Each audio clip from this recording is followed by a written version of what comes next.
3 invités avec nous chaque soir pour décrypter les mouvements de la planète marché. Kevin Tozet à nos côtés, membre du comité d'investissement de Carmignac. Bonsoir Kevin. Bonsoir Grégoire. Nicolas Forest nous accompagne également, le directeur des investissements de Candriam. Bonsoir Nicolas. Bonsoir Grégoire. Et Jean-François Fossé est également en notre compagnie, directeur de la gestion multi-actifs chez Ophi Invest AM. Bonsoir Jean-François. Bonsoir Grégoire. Messieurs, Jean-François, peut-être un premier bilan de cette année 2025. On verra ce que les dernières séances ou les dernières semaines de l'année nous réservent sur le plan des marchés, bien sûr, mais une grande partie de cette année 2025 est quand même faite. Qu'est-ce que vous en retenez ? On a beaucoup parlé d'intelligence artificielle, bien sûr, ce qui nous a amené à beaucoup parler du marché américain, et on en parle encore beaucoup tous les jours avec cette question, y a-t-il une bulle qui s'est développée autour de l'IA ? Et si oui, à quel stade en est-on ? Mais quand on sort un petit peu de cette seule lecture-là des marchés, on voit quand même que le monde boursier a progressé dans son ensemble et que parfois certaines zones ont progressé beaucoup plus que d'autres et beaucoup plus que le marché leader qui reste le marché américain. Oui, effectivement, 2025 s'annonce être un très bon millésime. Par rapport à 2024, ce qu'on peut dire, c'est que on capitalise sur cette formidable innovation qui est l'intelligence artificielle et qui continue de nourrir les marchés. C'est pas juste centré aux États-Unis, on l'a vu en 2025 aussi avec DeepSeek. Pour ceux qui se rappellent, en tout début d'année, la Chine est au rendez-vous sur cette thématique-là. Il va y avoir un combat aussi entre les deux superpowers sur ce point-là. En Europe, on fait aussi une bonne année boursière. Pour d'autres raisons, le secteur financier aide énormément. Enfin, je dirais, sur la liste européenne. Les marchés émergents, je dirais, c'est peut-être un des aspects qui était le plus conforme à ce à quoi on pouvait s'attendre en tout début d'année 2025, c'est-à-dire qu'on était dans un environnement où, par rapport à comment ça se passait sur la zone dollar et sur les taux américains, on pouvait s'attendre à ce que, quelque part, la zone des pays émergents se comporte plutôt bien, et ça a été le cas. Pas juste la Chine, c'est ça ? Non, pas juste la Chine, effectivement. Alors après, il y a eu quelques petits arbitrages quand même qui sont opérés. La Chine, c'était encore une zone où on n'avait pas envie d'investir il y a quelques temps. C'était l'Inde qui avait énormément profité des capitaux. Là, il y a eu l'arbitrage. Finalement, la Chine, c'est pas si mal. Avec l'intelligence artificielle, le segment technologique. Les flux qui étaient en Inde sont partis en Chine. Donc l'Inde a un peu moins bien performé cette année. On a quand même aussi le fait que l'euro a quand même plutôt progressé, notamment face à la zone dollar. Donc pour les investisseurs euros qui ont investi, par exemple, dans des produits de dette à l'extérieur, il y a la contre-valeur qui pèse un peu sur l'affichage de fin d'année. Néanmoins, c'est plutôt une très bonne année pour les actifs risqués. Le crédit, ça s'est bien passé. Alors après, il fallait tenir le moment de volatilité sur les taux européens qui était l'Allemagne, le fameux plan Suisse-Mars. Déjà, c'était un premier... Un premier point. Et le deuxième, effectivement, ça a été les annonces du président Trump, Liberation Day. Donc là, c'était in fine un très bon point pour y revenir encore. Mais ça a été le temps fort de la volatilité des marchés actions. Avec au passage un retail américain, donc des particuliers américains qui semblent toujours un peu en avance sur les rachats de creux de marché. On a l'impression que ça devient presque un nouveau schéma. On l'a vu au cours des dernières crises, depuis 2022, mais même au moment Covid, on a vu les flux retail revenir dans le creux de marché avant les flux professionnels. Effectivement, c'est un très bon point que vous faites là, et c'est aussi ce qu'on constate actuellement, parce que quand vous investissez sur les marchés actions sur un horizon plutôt court terme, il est très important de suivre comment évolue le sentiment et notamment les données de positionnement. Et grâce à la technologie, maintenant, monsieur tout le monde peut investir quasiment partout, sur toutes les thématiques, etc., de manière plutôt efficace et efficiente en termes de tarification. Donc, un trading, on va dire, assez soutenu. Et effectivement, le petit porteur américain, qui maintenant aussi, grâce aux réseaux sociaux, devient aussi à une capacité d'adresser des thématiques plus rapidement en meute, on va dire. Ce qui fait que ça les constitue quelque part un comportement boursier assez moutonnier, assez important. L'effet réseau devient de plus en plus important. Oui, et il pèse lourd maintenant en fait. Ah oui. il pèse lourd. Un bon tiers du stock sur le S&P est détenu directement par ces aspects-là. Et après, il y a les aspects indirects qui passent par des fonds, mais déjà sur cette version directe. Alors après, effectivement, le mouvement en ce moment, et ça marche plutôt bien depuis quelques temps, c'est le rachat dès qu'il y a des petits mouvements de faiblesse. Ouais. On est aussi dans un endroit où on n'a pas connu, en tout cas aux États-Unis, une récession depuis un petit moment, en tout cas hormis l'épisode Covid. Donc après, ce sera intéressant de voir, c'est si jamais il y a un ralentissement plus marqué et qu'il y a un impact sur l'emploi, puisqu'on commence à avoir aussi un peu de données un peu plus soft, on va dire, sur l'emploi américain. Si forcément vous perdez votre job, alors certes, vous avez un matelas de plus-value latente confortable. C'est intéressant de voir votre capacité à racheter les baisses. Ouais. On n'a pas connu ce moment de vérité pour ces nouveaux investisseurs, ou en tout cas ces investisseurs particuliers, effectivement, qui sont dans le marché depuis peut-être 4-5 ans maintenant. Mais là, on est dans le sweet spot, effectivement. Toute baisse est bonne à racheter. Bon, votre bilan de l'année 2025, puisque c'est un peu le sens de la discussion, Kevin. Moi, je retiens le point d'Ipsic. Je me dis que c'est peut-être l'un des événements les plus importants de cette année, avec la révélation d'un modèle d'IA différent, peut-être moins gourmand, plus sobre, la veille de l'investiture de Donald Trump. Enfin, je trouve qu'on a tous les marqueurs, à la fois de l'affrontement entre les deux superpuissances et ce terrain de la technologie qui va être un terrain d'affrontement évidemment majeur pour les deux. C'est vrai qu'on est rentré dans 2025 avec l'exceptionnalisme américain et on a eu la disruption, alors à tous les niveaux. Elle s'est d'abord, si je fais la séquence, elle s'est d'abord déclenchée avec le nouveau locataire de la Maison Blanche, qui a sans doute aussi forcé des entrepreneurs chinois, des autorités chinoises à aller investir davantage, parce que, on va dire, la fin de la Pax Americana, la création d'un monde, on va dire, moins unipolaire et plus multipolaire, ça veut dire qu'il faut faire de l'investissement ailleurs. Alors en Europe, c'est plutôt via les infrastructures et de la défense. En Chine, c'est plutôt dans le secteur technologique, mais je crois que c'est ça qui a porté quand même et les marchés d'actions émergents et les marchés d'actions européens. Le crédit a fait le portage. On a quand même des taux de défaut qui sont élevés, qui remontent en Europe. On a des gros acteurs, les acteurs français notamment, qui ont restructuré une partie de leur dette. Ça a été relativement quand même bien digéré.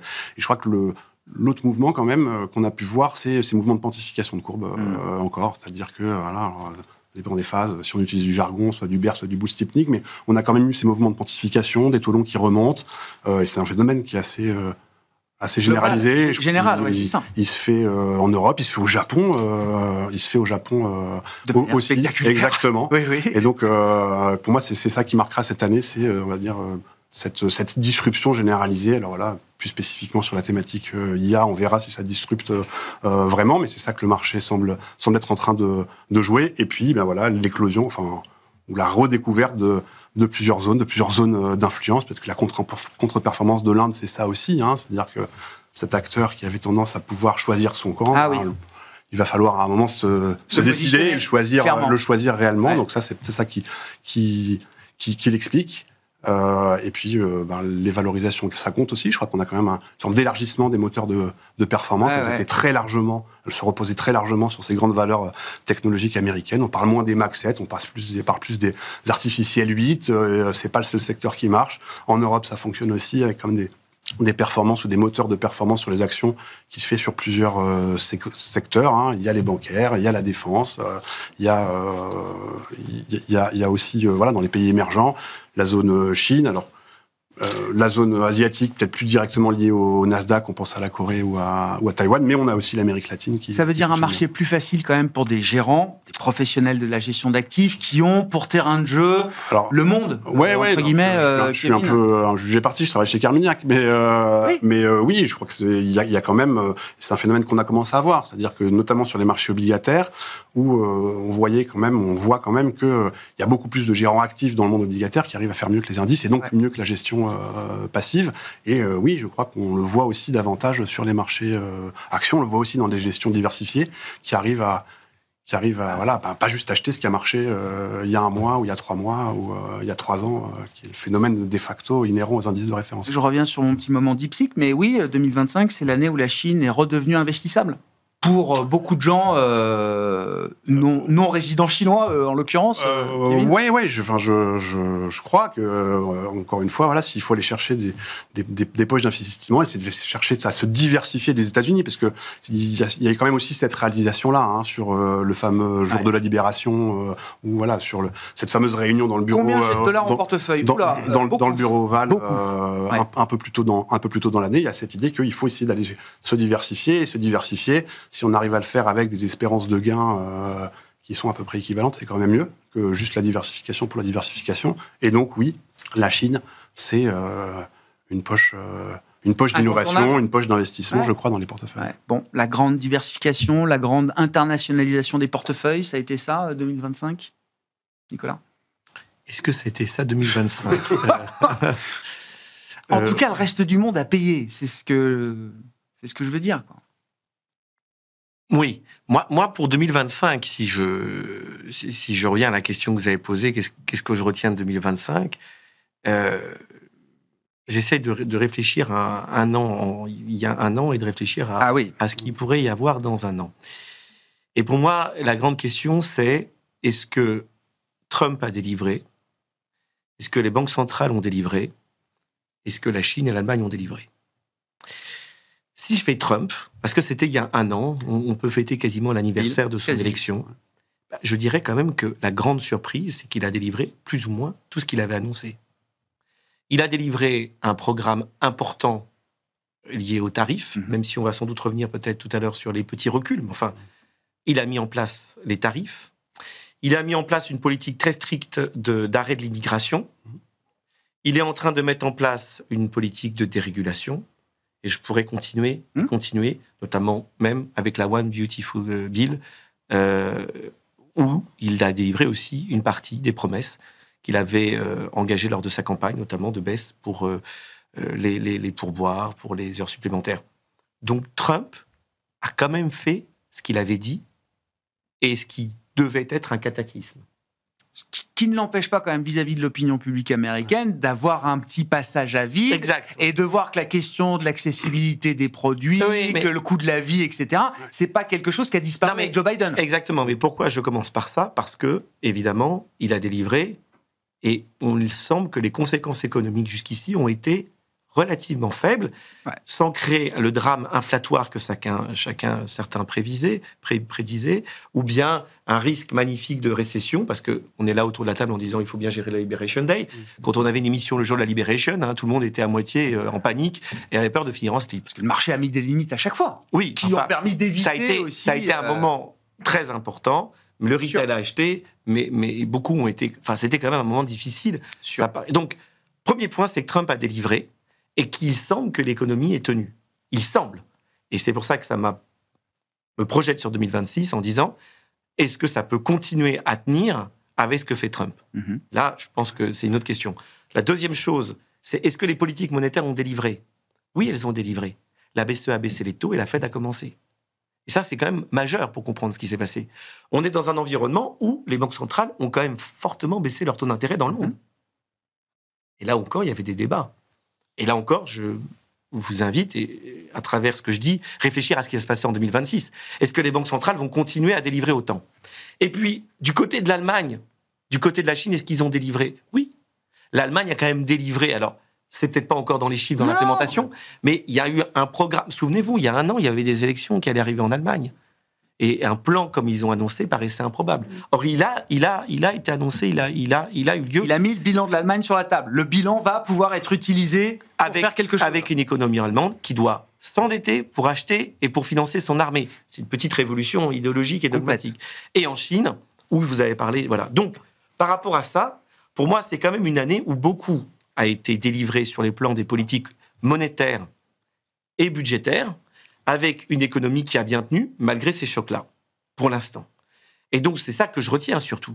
Alors, il y a quoi derrière ce pour l'instant, Nicolas ? Il y a un vrai doute sur la capacité de nos économies à continuer à tenir. Pourquoi je fais quelque chose peut-être un petit peu pas de dogmatique, mais de méthodique ?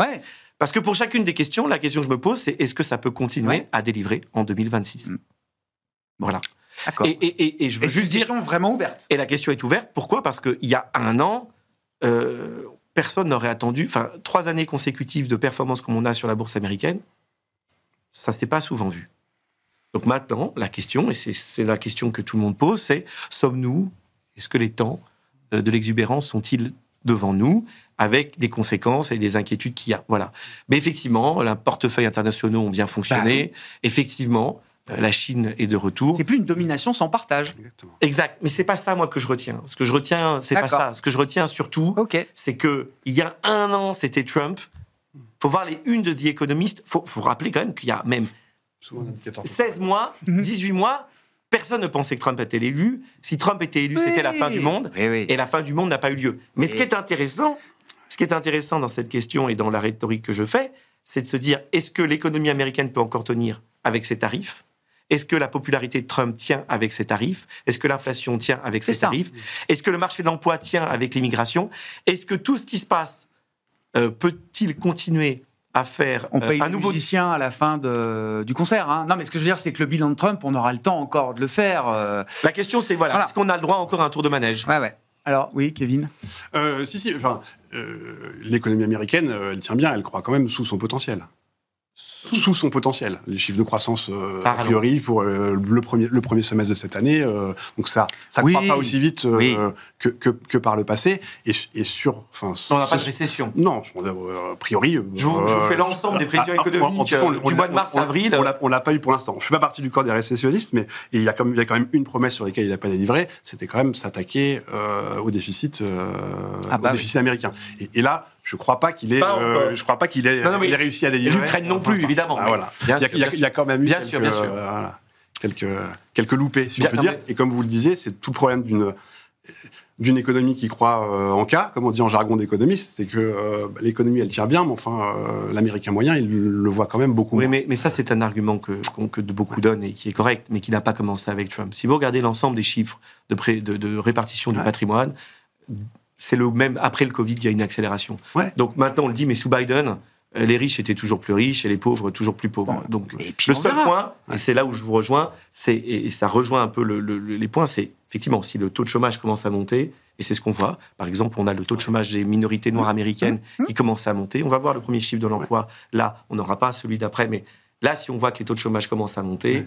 Là, effectivement. Mon point, mais l'inégalité américaine, mon point, c'est qu'il a délivré sur tout ce qu'il a annoncé. Il a été élu sur une plateforme qui était justement le pouvoir d'achat, la lutte contre l'inflation. Et l'inflation, elle a plutôt fait sur place. Et si l'opinion publique américaine penche plutôt de l'autre côté de la balance aujourd'hui, c'est bien qu'il y a quand même certains éléments sur lesquels il a non, mais c'est bien pour ça que je pose la question. C'est parce que ça doit nous interroger sur 2026. Forme de pragmatisme trumpien aussi, de revenir sur des tarifs liés à des produits de première nécessité. Pardon, Jean-François. Oui. Je disais, l'inégalité économique, tu le retrouves en bourse. Parce que s'il y a un grand, je dirais, pas perdant, mais en tout cas... retardataire, effectivement, en bourse, c'est les petites et moyennes capitalisations qui, d'habitude... dans ce type de contexte économique, sont censés être plutôt leaders. Et là, on voit bien qu'au niveau de la masse d'investissement qui est nécessaire pour permettre d'exister dans le nouveau setup qui va être celui de l'intelligence artificielle, il faut avoir des capitaux, il faut être gros, il faut peser lourd, quoi. Et c'est un schéma durable. Alors effectivement, cette fracture économique, financière, du point de vue des ménages et boursière, c'est un schéma qui peut tenir encore. C'est-à-dire avoir ce cas économique, avoir un groupe de 7, 8, 10, 15 valeurs qui fait la pluie et le beau temps sur les marchés, en tout cas sur les indices, et 80 ou 90% de la cote qui soit devenue un peu dead money, comme on dit dans votre jargon. Ça, c'est quelque chose qu'on peut continuer d'avoir devant nous? Ou est-ce qu'à un moment, tout a un prix Je pense que oui, ça peut durer tant qu'on est dans cette thématique-là. Parce qu'on voit les chiffres de l'économie américaine aussi. Quand on voit, là, je reviens sur les montants astronomiques de CAPEX, de dépenses en investissement américain. ça se reflète à la fin sur le PIB américain, quoi. Ouais. Et la concentration, elle est finalement pas propre aux États-Unis. On l'a dans plein d'indices. En Europe, on a plein d'indices qui sont concentrés. Hein. Vous faites le Danemark, au Nordisk, on va dire que le Nordisk tire son... La Corée avec Samsung, enfin non, mais tout est très concentré partout, oui. Voilà, donc c'est qu'on commence à avoir deux mondes, en fait, qui sont en train de se construire. Donc si vous voulez travailler les gisements en profondeur, faut sortir des indices, en fait. Parce que les indices, ça ne va pas vous aider. Et en plus, les intervenants qui utilisent, eux, les indices, ne recherchent pas, en fait, cette exposition sur les petites valeurs ou ces histoires familiales, peut-être entrepreneuriales, etc. Ils vont chercher le momentum. Le momentum et la grosse story IA, typiquement. Mais pas que, on l'a vu. Hein, les pontifications des courbes, ça a été une thématique forte qui a pu être jouée au travers des indices. Et les financières, typiquement, en étaient une bonne expression. Ce qui est intéressant, c'est que dans le côté très retail du marché, il y a des indicateurs quand même. La sphère crypto, l'or, à un moment, sans doute, a été aussi emporté par cette spéculation retail. C'est des actifs, là, depuis un mois maintenant. La sphère crypto, c'est pas remis du 10 octobre. Je crois que c'est le grand coup de tabac sur les cryptos. L'or se maintient autour de 4000, mais c'est pareil. On sent quand même que c'est des actifs très spéculatifs, devenus très spéculatifs, qui ont perdu quand même un peu de momentum, là. Mais voilà, les cryptos, vous allez dans l'univers des obligations convertibles globales. Là, vous avez des players de cette thématique-là. Ça a cartonné sur l'année. Sans aller chercher... À travers les converts, on a pu jouer la sphère cette thématique-là. L'or, il y a encore mieux que l'or, c'est les valeurs orifères.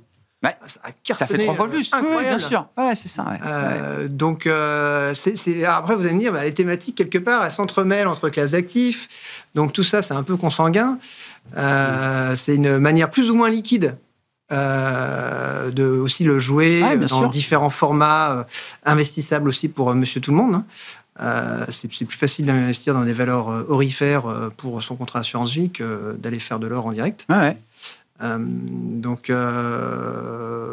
voilà, oui, ça peut continuer. Hein. Enfin, en tout cas, il n'y a pas d'élément très marquant pour dire que ça va s'arrêter. J'ai même vu que l'ETF, c'est, comment on l'appelle, TLT, c'est ça, l'ETF de la dette souveraine américaine à long terme, hein, c'est du plus de 20 ans, je crois, c'est ça. Ça fait mieux que Bitcoin, là, désormais. Puisque Bitcoin a perdu 25%. Voilà. En devise locale. Oui. Dollar, quoi. Pas tout à fait la même volatilité non plus. En local currency, oui, en dollars, oui. Donc pour un investisseur européen... mais j'entends bien. Oui, mais c'est quand même un ordre de grandeur, ça donne un repère. Le souverain, l'obligataire a payé cette année, Nicolas. Oui, non, mais c'est pas moi qui dis oui, ça a payé. Le crédit, c'est pas bien. Le cas le crédit, oui, mais même l'obligataire, je trouve. Non, mais cette année, qu'est-ce qu'il n'a pas payé, Grégoire? Le Bitcoin. Si, sur un an. Sur un an. Ça dépend. Le 1er janvier, c'est flat. Il y a quand même l'or. Novo Nordisk, ça n'a pas payé. Novo Nordisk, ça n'a pas payé. Voilà, un ou deux titres divisés par deux. Divisé par deux. Voilà. Mais il y a quand même beaucoup de titres. Mais effectivement, les obligations d'État, elles ont... Aux US, oui. Après des années, vraiment après quelques années très très difficiles. D'où mon point. Ça y est. Mais là encore, par rapport à ce que vous disiez sur l'inflation ou sur les obligations d'État, là encore, c'est la surprise. Parce que vous disiez, il y a un peu d'inflation, je suis tout à fait d'accord, et je le vais. Mais regardez le taux break-even, le taux 10 ans break-even américain, entre avant les élections et maintenant. Mais c'est bien ça qui interroge. 4-5 bips. Donc c'est effectivement, et le fait que les obligations d'État aient tellement performé, tant mieux. Mais ça nous interroge pour 2026. Ça veut dire que c'est mal pricé, Kevin? Je trouve la question de Nicolas intéressante. C'est-à-dire que qu'est-ce que ça veut dire sur les trimestres qui nous attendent? Est-ce qu'on a une copie carbone de ce qui s'est passé en 2025? J'espère sans passer par le trou de moins 15%, parce que ça arrive quand même pas tous les ans, d'avoir des performances à 2 chiffres sur la S&P 500. Après avoir fait un moins 15? Après avoir fait un moins 15, ça doit arriver 3-4 fois. Je pense. Mais là regardez 3 années consécutives de performance comme on a sur le S&P. Mais la question qui est intéressante, je trouve, c'est qu'est-ce qui nous attend? Et alors, sur le risque inflationniste, le risque d'inflation, moi, je trouve qu'il est pas très bien. Mal évalué aujourd'hui. Mal évalué aujourd'hui. Parce que l'inflation, elle va revenir comment? Par les biens, c'est ça qu'il faut avoir en tête? Elle peut revenir par les tarifs douaniers, parce que là aussi, il y avait quand même des inventaires ou des excès d'inventaire ou de la reconstitution d'inventaire avant la mise en place de tarifs douaniers. Les chefs d'entreprise, ils s'adaptent une fois qu'ils ont le cadre. Donc pour Noël, c'est bon, mais après Noël, ce sera peut-être une histoire différente. M. Trump nous disait que les enfants, les jeunes filles américaines, ce sera 3 Barbies et pas 4 ou 5. Ça s'appelle de l'inflation, mais bref. Ou de la shrinkflation, comme on dit en anglais. Mais bref, Donc ça peut être un facteur, on va dire, une façon de le faire passer. Je pense que les problématiques d'emploi aussi, c'est-à-dire que si on a une économie américaine qui est résiliente, si on a sorti 1 million de travailleurs non déclarés, et si la demande elle reste là et qu'on vient s'attaquer à l'offre d'emploi, c'est quand même un petit peu, c'est susceptible d'être inflationniste. Je crois qu'on l'a vu aussi, on a parlé de DeepSeek, il y a quand même autre chose qui s'est joué cette année, c'est les négociations entre les États-Unis et la Chine. Alors les gens qui entouraient M. Trump adoraient nous faire ce parallèle avec le poker. On a une super main, on a des atouts plein les mains. On a vu que les atouts, ils n'étaient pas forcément dans la main qui était anticipée par M. Trump et M. Vance. Ça veut dire quoi? Ça veut dire quand même qu'on peut avoir des problématiques de goulot d'étranglement aussi. Donc ça aussi, ça peut être susceptible de venir amener de l'inflation. Et la demande, l'année prochaine, potentiellement, elle sera vigoureuse. C'est-dire que si on a... Avec des chèques en plus? Donc si on a en Europe une croissance, pour le coup, au-dessus du potentiel avec le plan allemand qui déroule pour de bon, j'ai pas vu beaucoup de budgets orthodoxes faits par les différents gouvernements, qui soient ici, peut-être un peu les Anglais et encore. Au Japon, c'est pas le cas. Aux États-Unis, c'est pas le cas. Donc tout ça, c'est quand même de nature à venir soutenir dans un schéma où l'inflation repartirait déjà. Dans quelle mesure, jusqu'où est-ce on imagine que l'inflation puisse repartir dans le contexte que vous décrivez, Kevin, et où est-ce qu'il faut être positionné?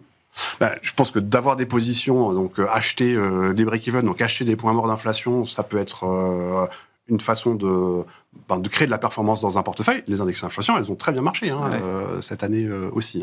Ça peut être une façon de créer de la performance dans un portefeuille. Vous le disiez, aux États-Unis, les anticipations sur l'inflation à 10 ans, c'est 2% à peu près, plus ou un peu plus. Allez, 2 points, 2,2. En Europe, c'est quoi, 1,7, 1,8, quelque chose comme ça. Donc ça peut être une façon de le faire. Je veux dire, de regarder ce qui se passe sur les marchés de taux. Vous parlez de la Réserve fédérale tout à l'heure. Si je regarde ce qui s'est anticipé pour la Banque centrale européenne, ce que nous disent les marchés là aussi, c'est que la Banque centrale européenne va remonter. Prochain mouvement, ce sera une hausse. C'est taux d'intérêt, ça dit quand même aussi quelque chose, je crois. Mais il faut avoir des matières premières, il faut avoir sur le plan boursier des secteurs plus cycliques. Je pense que là-dessus, si on a en effet ces problématiques de goulot d'étranglement, se positionner un petit peu en amont sur la chaîne de valeur, par exemple, il y a de l'intelligence artificielle, ça peut être une façon d'en bénéficier. Avoir des économies émergentes qui produisent ces matières premières, que ce soit le Chili avec le cuivre. En plus, on a un cycle électoral en Amérique latine qui a tendance à faire ces mouvements de balancier, donc avoir des élus plus pro-marché, disons ça comme ça. Ça peut aussi être une façon de le faire. L'Afrique du Sud également. Donc ça peut être une façon d'intégrer ces problématiques ou ce risque d'inflation. Et je crois que la diversification, c'est le cas aussi. Parce que qui dit, on va dire, risque inflationniste sous-estimé par le marché, dit potentiellement des taux d'intérêt ou des taux longs un peu plus élevés. Et donc là, faire un petit peu plus attention au niveau de valorisation. Je préfère avoir, un ratio court-bénéfice moyen dans un portefeuille autour de 20 aujourd'hui qu'à 25 ou à 27 ou à 40 si on va voir les autres extrêmes. Donc ça peut être une façon de s'adapter. Mais pour vous, le risque principal, c'est plutôt toujours un risque de résurgence, de bump de l'inflation. Pour moi, le risque principal, c'est de voir des taux d'intérêt à 10 ans, par exemple aux États-Unis, remonter. Parce qu'on a quand même une séquence avec... pas mal d'événements anxiogènes et à raison. Je veux dire, l'économie américaine qui ferme pendant 43 jours, c'est pas rien. Les tarifs donnés, c'est pas rien. Et les marchés qui ont eu tendance à regarder au-delà de ça. Pourquoi? Ma lecture, c'est parce qu'on a quand même une baisse des taux et des taux longs en face. Si ces taux longs, ils viennent à s'approcher des niveaux, 4,40, 4,50, qui sont un peu des niveaux de seuil, ça peut être de nature à faire peur, et notamment sur les marchés du crédit, notamment...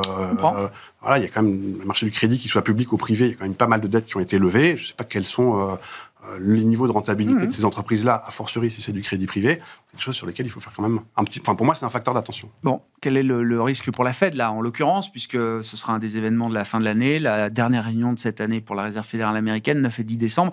On va avoir donc un rapport d'emploi relatif au mois de septembre. Jean-François, c'est vrai qu'on se souvient, Jérôme Powell à Jackson Hole semble reléguer le sujet inflationniste au second plan pour se focaliser sur la thématique emploi. Depuis, on a l'impression quand même que les discours sont un peu plus équilibrés de part et d'autre du consensus. Oui, effectivement, tel que l'anticipe le marché pour l'instant, en tout cas, c'est que sur la fin d'année, on est plutôt sur un 50-50, si on va avoir ou pas une baisse de taux supplémentaire. Problème en tout cas pour les gouverneurs, c'est effectivement que les données vont être un peu plus parcellaires que d'habitude. Donc, on ne va pas avoir le taux de chômage, typiquement. Donc, il va falloir plutôt utiliser les non-farm payrolls. L'enquête emploi, le rapport sur l'emploi. Les créations. Mais les créations d'emploi, c'est que c'est les données de septembre. Voilà, c'est des données qui sont anciennes. Donc, non, mais je pense qu'ils vont sortir un autre rapport d'emploi. Ouais.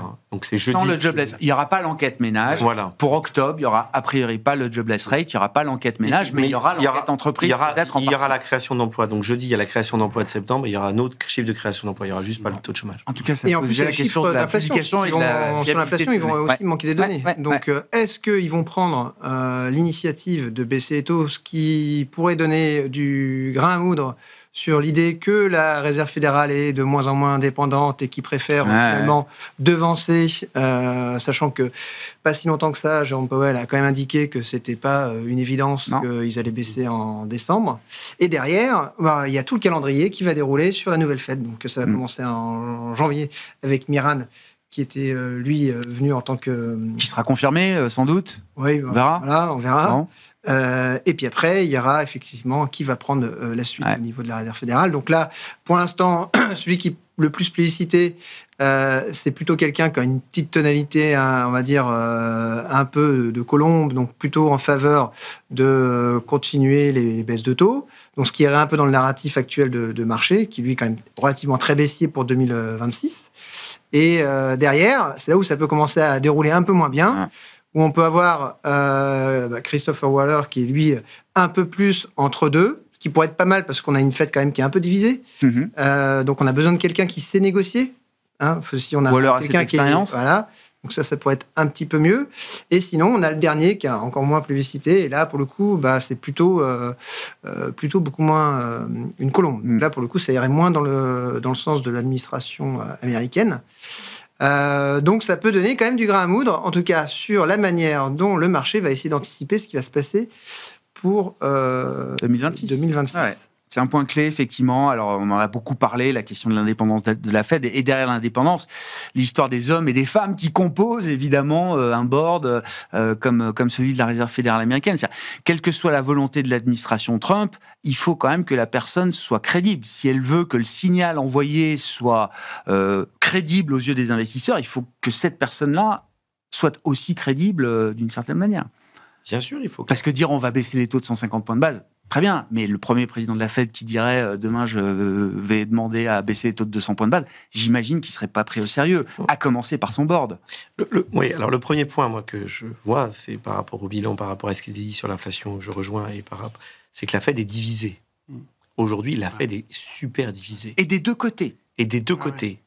Avec pas de visibilité du marché de l'emploi. Donc en tous les cas, on arrive à un point où la tâche est complexe pour n'importe qui. Parce que le risque d'inflation, vous l'avez mentionné, le risque d'accusation d'indépendance, il est là. Donc, voilà. Après, est-ce que la Fed va perdre son indépendance ? Enfin, de facto, elle n'est pas indépendante. Elle ne l'est plus, c'est fini. Bien sûr que c'est fini. Quand Trump met autant de tweets pour baisser les taux, elle ne l'est plus. Donc voilà. Donc, Trump va pousser pour choisir un candidat. Si c'est Miran, il y aura des baisses de taux supplémentaires. Et c'est une équation qu'il va falloir, une paramètre qu'il va falloir rentrer dans l'équation. C'est pas Miran qui décide tout seul de ce que fait la Réserve fédérale américaine. Non, il y a, bien sûr. Et il y a la nomination des banques régionales qui vont arriver aussi, mais qui sont en train d'aller dans le sens de Trump. Donc tout se fera à une majorité. Et pour l'instant, la majorité, donc il y a aussi, on attend, comment elle s'appelle, Lisa Cook, qui devrait être maintenue ou pas, mais si elle tombe... C'est intéressant. Il a réussi à créer la majorité à la Cour suprême. On voit quand même que sur certains sujets, la Cour suprême arrive à quand même exactement. continuer de dire le droit comme elle entend aussi. Mais il ne faut pas être manichéen. C'est-à-dire, blanc, voilà, c'est bien ou c'est mal. On sera dans une Fed et on verra bien. Et forcément, elle sera, sauf si elle est frontalement anti-Trump, elle aura de toute façon une accusation où elle sera un peu moins indépendante. Ça, c'est la réalité. Mais il faut bien dire que la situation économique, de toute façon, elle est très ambiguë, elle n'est pas claire.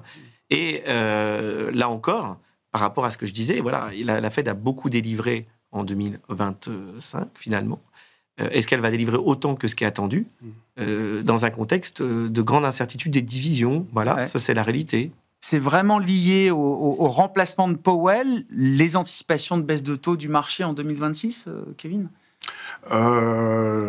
Je sais pas, enfin, ça semble beaucoup lié à ça. D'ailleurs, je trouve ça intéressant ce que vous disiez sur les directeurs de réserve fédérale régionale. C'est qu'on a eu là sur les quelques jours des directeurs de Fed régional qui se sont un peu rebellés. C'est-à-dire qui ont dit qu'ils étaient plutôt partisans de faire une pause. En général, c'est une partie des gouverneurs qui sont plutôt en retrait, qui laissent le directeur de la Banque centrale s'exprimer. Et là, on voit cette forme de, je sais pas si c'est une rébellion, mais en tout cas, on les entend et on n'entend pas usuellement. Alors, c'est peut-être un signe justement de crainte de voir l'indépendance de l'institution remise en question. Il y a peut-être un petit peu de ça. Je pense qu'il y a quand même autre chose, c'est que, je veux dire, on regarde le niveau de dette, le niveau de déficit aux États-Unis et la croissance en face de ça.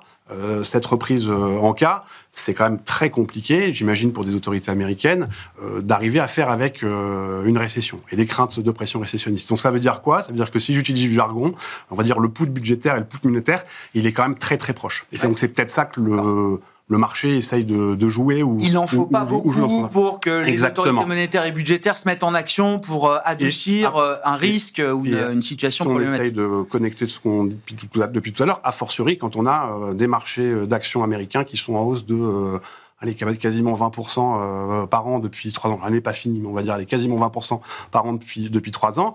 C'est qu'on a quand même ce mariage toxique entre le niveau du S&P 500 et le niveau de la croissance économique aux États-Unis. Puis on l'a pas évoqué. Des effets richesse qui sont absolument colossaux et qui sont un vrai moteur dans la croissance américaine. Parce que la consommation américaine, elle n'est pas faite par les 75%. Elle est plutôt faite par les 25%. Bon, donc la Fed de Powell a déjà agi d'une certaine manière avec la gestion du bilan qui redevient un outil d'accommodation.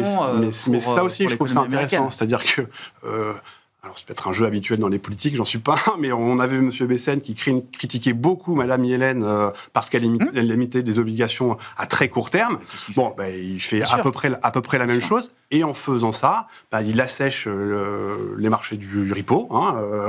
Et donc voilà, il y a une espèce de prépondérance d'instruments souverains américains à court terme. Et donc, qu'est-ce que doit faire la Réserve fédérale américaine ? Elle doit refaire du quantitative easing. Donc c'est une façon de transférer le problème. Et donc on revient sur ces questions de risque de dominance budgétaire et donc risque de dominance de stabilité financière aussi. Je crois que le Canada aussi est en train de remettre son QI sur la table. Ils ont arrêté le QT. Ils font des injections de liquidités, c'est pas du quantitative easing autant. Au sens strict, je suis d'accord. On n'y est pas encore. En attendant, on arrête de réduire la liquidité dans le système. Juste pour finir là-dessus, la politique de gestion des bilans des banques centrales, ça redevient un sujet important pour le marché en termes de liquidité, Jean-François. On est beaucoup focalisé sur les baisses de taux, mais encore une fois, si la Fed peut réinvestir une partie de son bilan, visiblement, ça couvre quand même pas mal d'émissions du Trésor l'an prochain. C'est pas neutre, hein. Oui, ça rejoint un peu les histoires d'indépendance dont on parlait. Je veux dire, peut-être la moins indépendante des banques centrales, c'est peut-être la Banque du Japon. Eux, pour le coup, limite entre le ministère des Finances et la Banque centrale, il y a une ligne directe. Ouais. Ça semble en prendre le chemin. Et alors après, si jamais du quantitative tightening, on passerait à un quantitative easing, voilà, ce serait là pour le coup, je pense qu'on est reparti pour une prochaine année à 2 chiffres. Risque de marché en fusion. Attention, risque de marché en fusion.